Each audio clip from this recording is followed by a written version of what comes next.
대림절 세 번째 주일을 우리가 맞이하면서 정말 우리 주님 예수 그리스도를 기다리는 마음이 좀 더 간절해야 되겠다라는 다짐을 또 한번 해봅니다. 그러면서 우리는 계속해서 우리 주님 예수 그리스도 아기 예수께서 오시기 전 그때의 상황은 어땠는지, 또 그때 요셉과 마리아는, 그 주변에 있던 사람은 어땠는지를 계속해서 살펴봅니다. 특히 예수의 탄생 이야기 가운데에 각 복음서들은 다 증거하고 있습니다. 그런데 약간의 차이가 있지요. 특히 마태복음을 보면은 오늘 우리가 읽은 본문은 요셉을 중심으로 쫙 이야기합니다. 요셉이 어땠고, 요셉이 어떤 마음을 가지고 있었고, 어떤 믿음으로 어떻게 결단했다. 그 이야기를 쭉 살펴보면서 이야기하고 있습니다. 마리아는 어떻게 됐는지 잘 설명하고 있지 않지요. 근데 반면에 누가복음에서는 마리아의 이야기에 아주 중심 포커스를 잡고 있습니다. 마리아가 어땠는지, 그때의 감정이 어땠는지, 또 가브리엘 천사와 어떤 이야기를 나누고 결심하고 아멘 순종했는지를 잘 보여줘요. 그래서 이 두 가지를 이렇게 합쳐놓으면은 그때의 요셉이 어땠는지, 그때의 마리아가 어땠는지 좀 더 풍성한 이야기를 우리가 알 수가 있습니다. 그리고 또 하나, 임마누엘이라고요. 그게 그렇게 큰 이슈가 될 만큼 이게 복된 소식일까? 하나님이 우리와 함께 계시다. 그게 그들에게 큰 위로의 말씀이 되고, 힘 있는 말씀이 되고, 능력의 말씀이 되고, 축복의 말씀이 될 수 있을까? 왜 그랬을까? 그런 생각을 해봅니다. 이스라엘 백성들의 역사 속에서 나오는 감정이요, 믿음입니다. 그들은 이제까지 수많은 강대국에 둘러싸여 있어서 끊임없는 침략을 당합니다. 아수르의 침략을 당하여 북왕국 이스라엘이 완전히 망합니다. 사라져버리고 아브라함의 자녀라고요, 야곱의 12지파라고요, 그 혈통성이 완전히 사라진 나라가 북왕국 이스라엘입니다. 그 땅이 대표적으로 사마리아 땅이죠. 사람들이 인간 취급을 해주지 않습니다. 그리고 많은 이방인들이 그쪽으로 넘어왔기 때문에 이미 누가 아브라함의 자손인지 아닌지 구분할 수 없을 정도로 완전히 망가졌어요. 그뿐입니까? 그 이후에 바벨론이라는 신흥 제국이 일어나서 이제 남유다까지도 완전히 점령을 하는데 예루살렘 성전을 다 무너뜨려요. 다 무너뜨려요. 거기에 있는 성전의 기구들을 다 빼앗아가요. 심지어 어떤 왕은 그걸 술잔으로도 사용하며 포로로 잡혀온 그 백성들을 굉장히 조롱하고 멸시하는데 한마디도 할 수가 없습니다. 왜? 포로인데요. 왜요? 붙잡혀 왔는데요. 그래서 끝날만 하니까 또다시 헬라 제국이라는 정말 이상한 나라가 하나 크게 하더니만 그들이 예루살렘 성전 안으로 들어와서 돼지 피를 쫙 뿌려버립니다. 그래서 그들은 성전에서 예배를 드리지 못해요. 그 불결하고 부정한 돼지 피가 쫙 뿌려지면서 감당할 수 없는 충격을 받는 거예요. 하나님께 드리는 예배가 완전히 끊어지고요. 로마 시대에 와서는 성전이 완전히 파괴되고 성전 예배가 끊어집니다. 끊어져요. 더구나 이런 일이 있는 동안 예수님이 태어나기 전까지 무려 400년 동안 하나님 한 말씀도 안 하십니다. 그냥 지켜만 보는 거예요. 우리는 이것을 하나님이 침묵하신다라고 이야기하죠. 제3자가 볼 때는 그렇게 말씀할 수 있겠지만은 그 당사자가 볼 때 하나님 뭔가 말씀해 주시면 시원할 텐데 400년 동안 이 꼴을 당하는 이스라엘 백성들에게 선지자를 한 명도 안 보내줘요. 이제까지 선지자를 보내면 죽이고, 이제까지 선지자를 보내면 모욕하고, 이제까지 선지자를 보면 조롱했던 그 백성들에게 이제 하나님은 아예 보내지 아니하시고 침묵하는데 무려 400년 동안 침묵이 계속됩니다.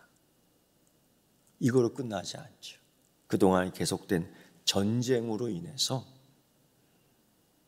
여러분, 전쟁이 일어나면 꼭 뒤따라오는 게 있잖아요.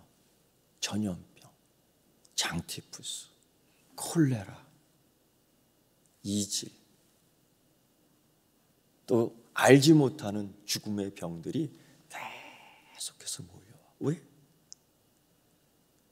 죽은 시체들의 온갖 병들이 거기서 다 나오니까. 이것뿐이겠습니까? 전쟁으로 해서 물길들을 전략적으로 다 끊어버리니까 가뭄이, 기근이, 농사를 지을 수 없어요. 굶주림에 허덕일 수밖에 없어요. 계속 가난이 계속 이어지는 거예요. 지금 이스라엘 백성이 이런 상태입니다. 힘도 없고 먹을 것도 없고 가난하고, 그러나 살아야는 겠고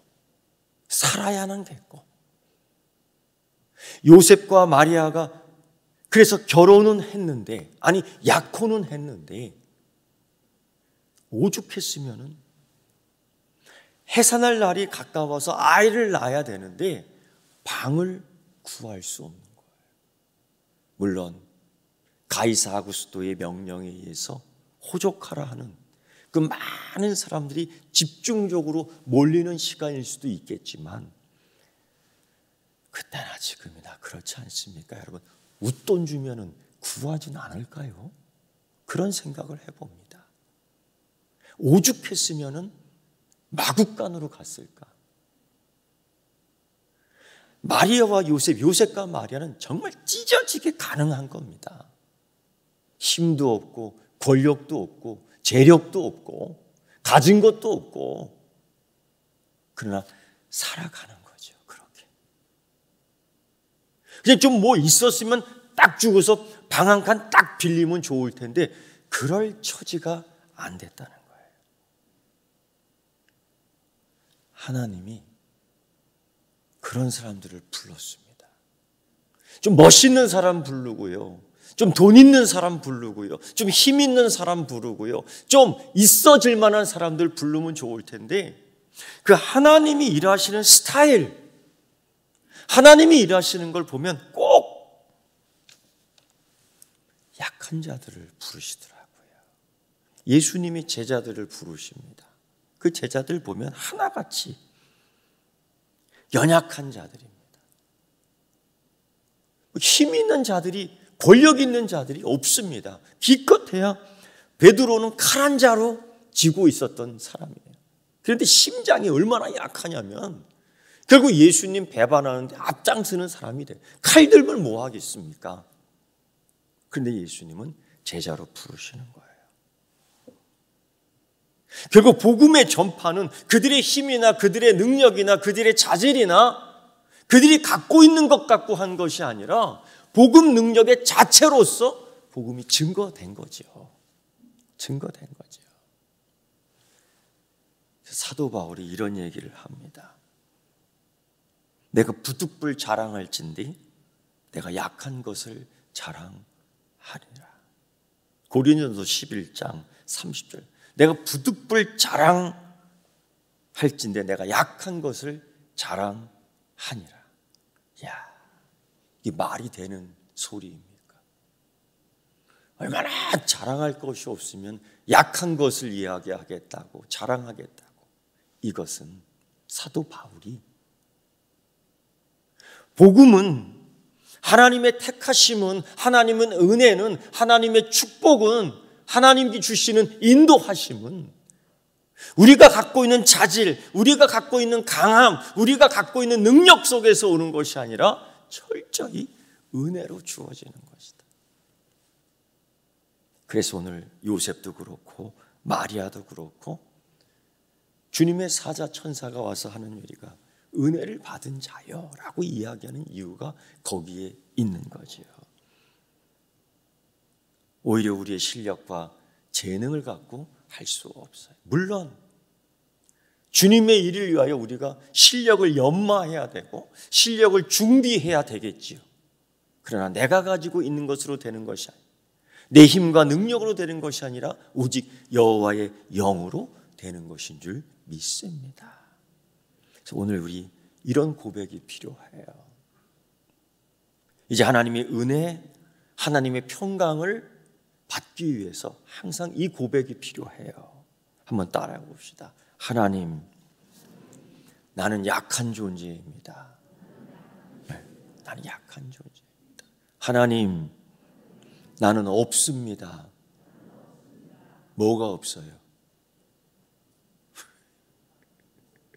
대답이 확 뭐가 없어요?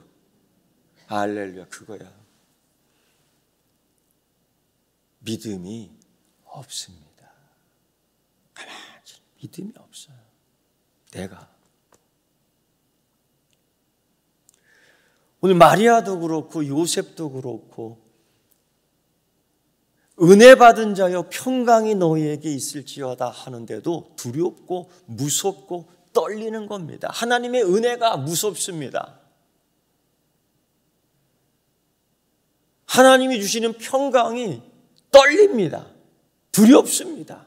왜? 이유가 뭘까? 믿음이 없으니까요. 믿음이 없으니까요.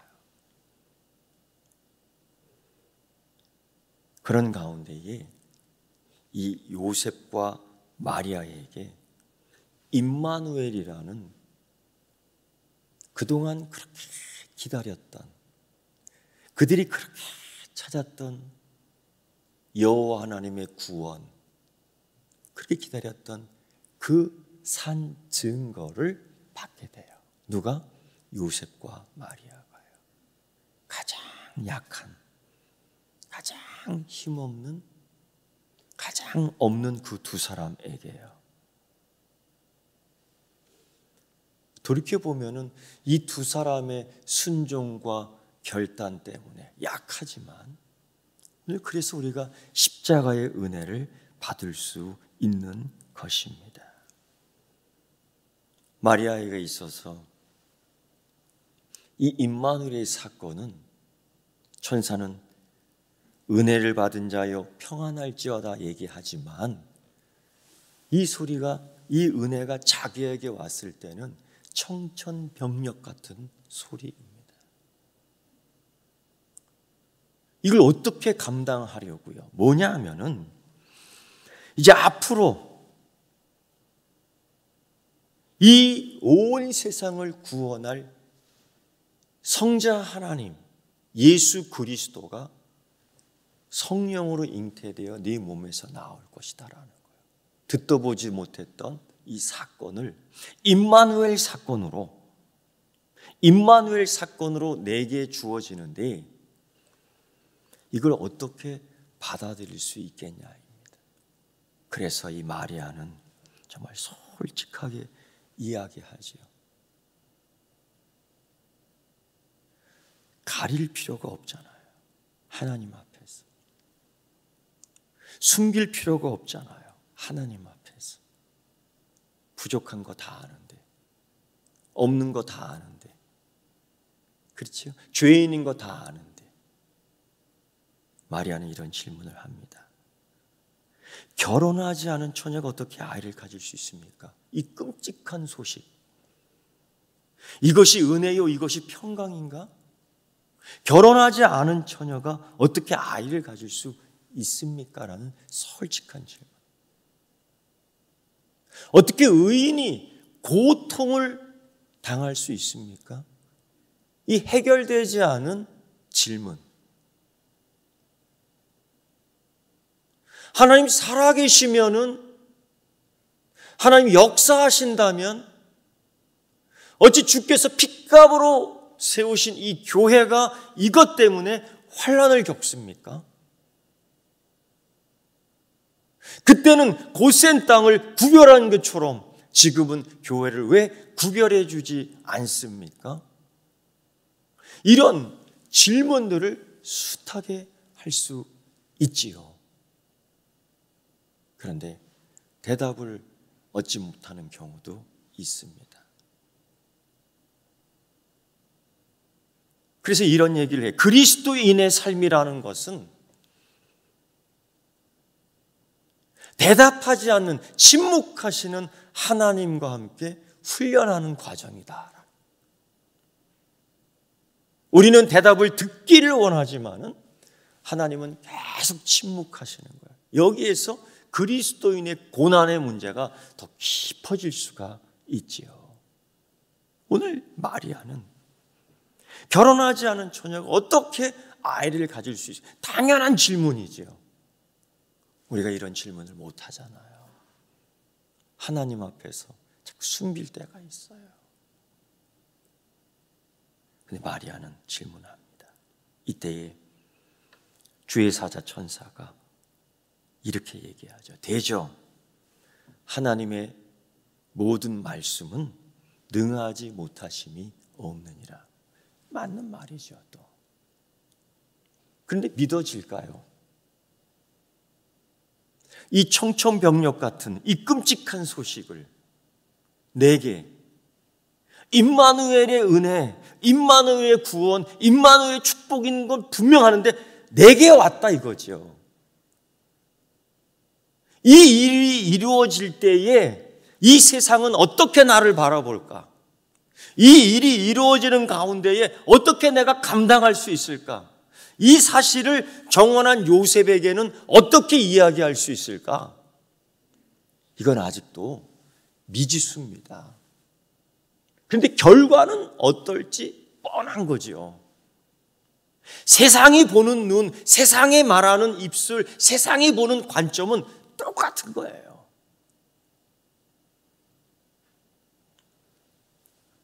대저 하나님의 모든 말씀은 능하지 못하심이 없느니라.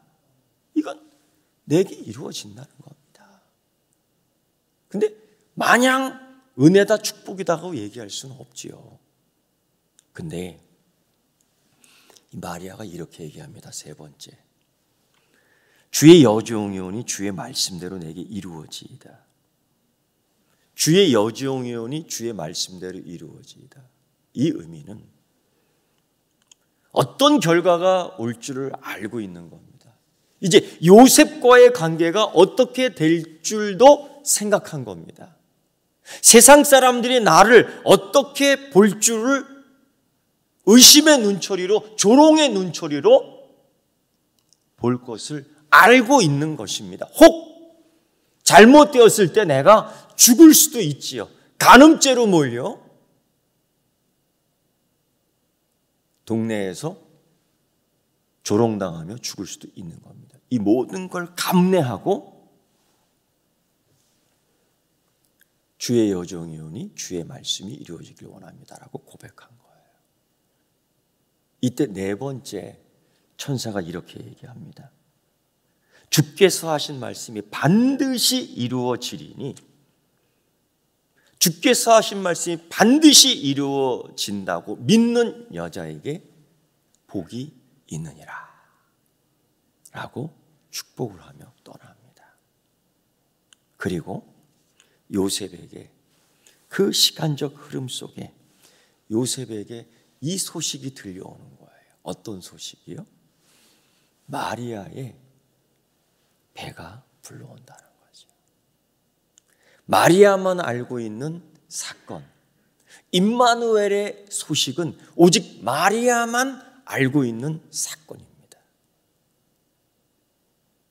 그러나 요셉이 이 결과로 주어진 현상에 대해서 보고 들었습니다. 소문으로.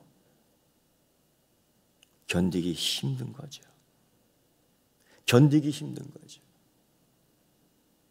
마리아가 그런 여자인가 생각해 보면은 속이 부글부글 끓을 수밖에 없는 거죠. 그런데 이 요셉이 참 괜찮은 사람입니다. 그냥 일상대로 하자면, 내 명예를 되찾고자 하면은, 내 의심을 풀고자 하면 마리아를 끌어다가 대중 앞에 세우면 되는 거예요. 그런데 마태복음 1장 20절 보면은 요셉이 이렇게 합니다. 이 일을 생각할 때에 고민을 하는 거죠. 몇 날 며칠을 고민을 하는 겁니다. 너무 고민을 하니까 머리가 깨질 것 같아요. 그리고 쓰러져 잠을 잡니다. 그래서 그가 결정한 사항은 뭐냐면은, 어쨌든 한때 나와 정혼한 처녀였고, 어쨌든 그 몸속에 아이가 있는데, 일반적으로 생각하기를 누구의 아이든 간에 생명인데 살려야 되지 않겠느냐. 그래서 결정한 게 뭐냐? 자기의 명예는 둘째치고, 자기의 결백은 둘째치고, 율법대로 하지 않고 조용히 놔주려고 합니다. 이유가 뭐냐? 내 거는 손해보더라도 마리아는 살리고 아기는 살리자는 거예요. 참 착하지 않습니까? 이런 위기 때에 본성이 나오잖아요. 이런 위기 때에 본심이 나오잖아요. 그렇죠, 권사님? 이게 나온다고, 툭툭툭 튀어나온다고요.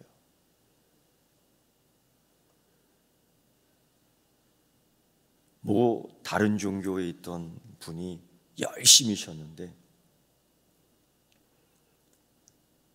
겨울 어둑어둑할 때에 얼음판 지나가다가 얼음판이 쫙쫙 갈라지니까 자기가 믿는 신은 안 부르고 오 하나님, 오 하나님, 얼음이 쫙쫙 갈라질 때마다 오 하나님 이렇게 부르는 거예요. 본성이 나오는 거죠. 본성이. 그 본성대로 하나님 잘 믿으면 좋은데 이게 또 그렇지 않거든요. 근데 요셉은요, 본성이 나오는 거예요. 가만히 살려주기를 원하는 거죠. 얼마나 수치심과 모멸감이 있겠습니까? 그걸 요셉이 다 감당하고자 결심한 겁니다. 너무나도 흥분된 상태일 텐데, 그러나 꼭 참고 요셉은 마리아와 아이를 지켜주기 위해서, 이 일이 드러나지 않게끔 하기 위해서 조용히, 정말 착한 사람임에 분명한 것 같습니다. 그리고 이렇게 생각할 때에, 바로 그때에 요셉에게도 주의 사자가, 그러니까 이렇게 생각하면서 딱 쓰러지고 잠이 들었던 것 같아요. 얼마나 피곤할까요? 내가 해결할 수 없는, 내가 감당할 수 없는 이 일, 살면서 정말 이런 일이 있을 수 있어? 그러니까 쓰러지는 거죠. 그때에 주의 사자가 현몽, 꿈을 통해서 말씀하시는데, 마리아에게 해주셨던 말씀을 그대로 해주시는 거예요. 임마누엘. 임마누엘. 이것은 어떤 기타 다른 너와의 관계도 아니요, 다른 인간의 관계도 아니요, 이건 하나님의 은혜를 받은 자가 받았던, 그럴 수밖에 없는 하나님의 이적의 구속 사건임에, 이걸 마리아가 감당하는데, 네가 정혼한 자로 남편으로 감당해야 되겠다, 해줄 수 있겠느냐, 이거예요. 이때에 그리스도인으로 삶으로써 살 수 있겠느냐, 이때에 내가 그리스도인으로 삶으로써 보여줄 수 있겠느냐, 이거예요. 이때 요셉이 결심하는 거죠. 내가 마리아를 살리고 요셉을, 마리아의 아이를 성자 하나님을 살리고, 그래서 24절 보면은 주의 사자의 분부대로 행하여 그의 아내를 데려왔으나 25절 아들을 낳기까지 동침하지 아니하더니 나옴의 이름을 예수라 하니라. 그가 끝까지 성실하게 그걸 지켜 나갔던 겁니다. 얼마나 힘들고 고통스러웠겠습니까? 얼마나 힘들고 고통스러웠겠습니까? 하나님 말씀에 순종한다는 것은 큰 대가를 치르는 겁니다. 오늘 임마누엘은 모두가 기다렸던 은혜임에 분명합니다. 그런데 그 임마누엘을 실질적으로 제일 먼저 받는 그 사람에게는 큰 대가를 치러야 하는 겁니다. 심지어 마리아는 자기의 육신의 몸으로 잉태한 성자 하나님이 십자가에 죽으실 때의 그 모습을 가까이에서 찢어지는, 예수의 피가 찢어지는, 예수의 살이 찢어지는 그 모습을 제일 먼저 가슴을 치며 어머니의 마음으로 목격한 이 마리아입니다. 그걸 멀리서 눈물을 삼키면서 꼭 지켜냈던 자가 누구냐? 요셉입니다. 의미심장한 거지요. 임마누엘. 은혜와 평강이 있을지어다 하지만 너무 의미심장한 거지요.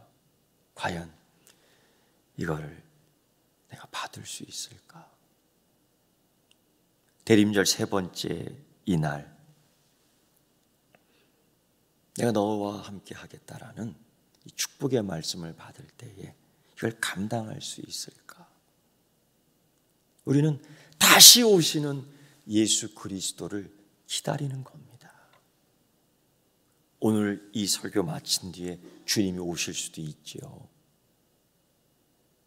여러분, 주님이 오시면은 뭐라고 말씀하고 싶으세요? 박규철 집사님, 뭐라고 주님이 이제 다시 오시지 않습니까? 그럼 뭐라고 좀 말씀하고 싶어요? 네?